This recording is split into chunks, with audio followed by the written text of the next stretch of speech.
இந்த உலகத்தோட மொத்த ஜனத்தொகை வந்து பார்த்தீங்கன்னா 8.2 பில்லியன். 1 பில்லியன்னா 100 கோடி. அப்போ கிட்டத்தட்ட 820 கோடி மக்கள் இந்த உலகத்துல இருக்கிறாங்க. இந்த மொத்த ஜனத்தொகையில கிட்டத்தட்ட பாதிக்கும் மேல, அதாவது 4.2 பில்லியன் பீப்புள் வந்து இந்த குறிப்பிட்ட இந்த வட்டத்துக்குள்ள மட்டுமே இருக்கிறாங்க. இந்த சர்க்கிளுக்கு பேரு வேலரி பைரஸ் சர்க்கிள் அப்படின்ட்டு சொல்றாங்க.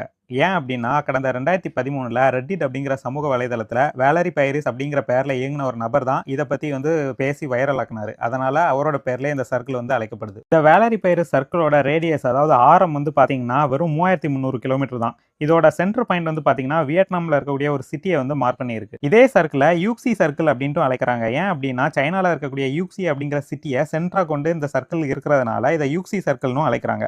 இதோட ரேடியஸ் வந்து பாத்தீங்கன்னா 4000 கிலோமீட்டர். இதோட ஜனத்தொகை வந்து கிட்டத்தட்ட 4.32 பில்லியனா கருதப்படுது. எந்த சிட்டியை சென்டர் பாயிண்டா கொண்டு இருந்தாலுமே இந்த சர்க்கிளோட ஜனத்தொகை உலகத்தோட மொத்த ஜனத்தொகையில பாதிக்கும் மேல இருக்குது. அதுக்கு முக்கிய காரணம் வந்து பாத்தீங்கன்னா இந்தியாவும் சைனாவும் தான். இந்தியாவும் சைனாவும் சேர்த்து மொத்த பாப்புலேஷன் வந்து பாத்தீங்கன்னா 2.8 பில்லியன் இருக்கு.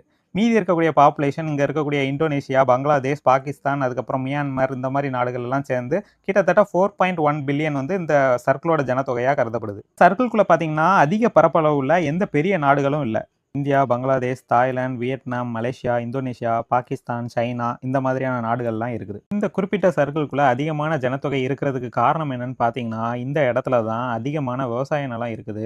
அது மட்டும் இல்லாம இங்க தான் சரியான தட்பவெட்ப சூழலும் இருக்கு. அதனால தான் மக்கள் வந்து இங்க அதிக அளவுல வாழ்றாங்க. இந்த தகவல் உங்களுக்கு பிடிச்சதுன்னா லைக் பண்ணுங்க, மறக்காம ஃபாலோ பண்ணி சப்போர்ட் பண்ணுங்க. நன்றி.